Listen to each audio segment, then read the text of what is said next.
ಅದು double road ಇದೆ. Single road ಆದ್ರೆ ಏನೋ ಹೇಳ್ಬೋದು, ಡಬಲ್ ರೋಡ್ ಇದೆ. ಒಂದು ರೋಡ್ ಬಂದ್ ಆಗಿದೆ, ಇನ್ನೊಂದು ರೋಡಲ್ಲಿ ಮಾತ್ರ ವೆಹಿಕಲ್ ಹೋಗೋಕೆ ಅವಕಾಶ ಮಾಡಿಕೊಟ್ಟಿದ್ದಾರೆ. ಆ ಕಡೆಯಿಂದ ಕ್ರಾಸ್ ಮಾಡಿ ಇಲ್ಲಿ ಬಂದು ಹೊಡೆದಿದ್ದಾರೆ ಅಂದ್ರೆ ನಿಜಕ್ಕೂ ಬಹಳ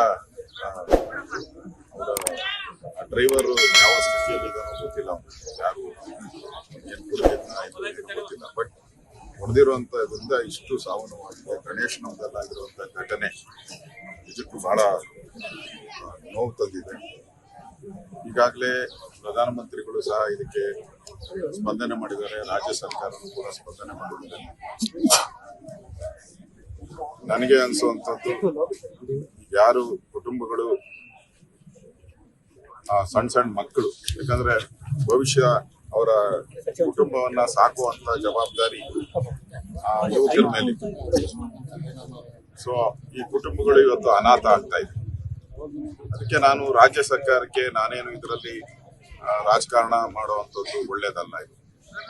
ನಾನು ರಾಜ್ಯ ಸರ್ಕಾರಕ್ಕೆ ವಿನಂತಿ ಮಾಡ್ತೀನಿ, ನಾವು ಯಾವ್ಯಾವುದಕ್ಕೋ ದುಡ್ಡು ಕೊಟ್ಟಿದ್ದೀರಿ. ನಾವು ಕೇರಳ ಘಟನೆ ಆದಾಗ ಕೊಟ್ಟಿದ್ದೀರಿ, ಬೇರೆ ಬೇರೆ ರಾಜ್ಯದಲ್ಲಿ ಘಟನೆಗಳಾದಾಗ ನಮ್ಮ ಸರ್ಕಾರ ನಾವು ದುಡ್ಡು ಕೊಟ್ಟಿದ್ದೀವಿ.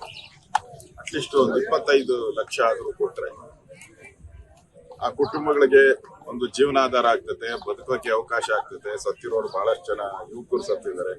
ಗಣಪತಿ ಹಬ್ಬ ಅಂದ್ರೆ ಯುವಕರೇ ಹೆಚ್ಚಾಗಿ ಬರುವಂಥದ್ದು, ಯುವಕರು ಮಕ್ಕಳು.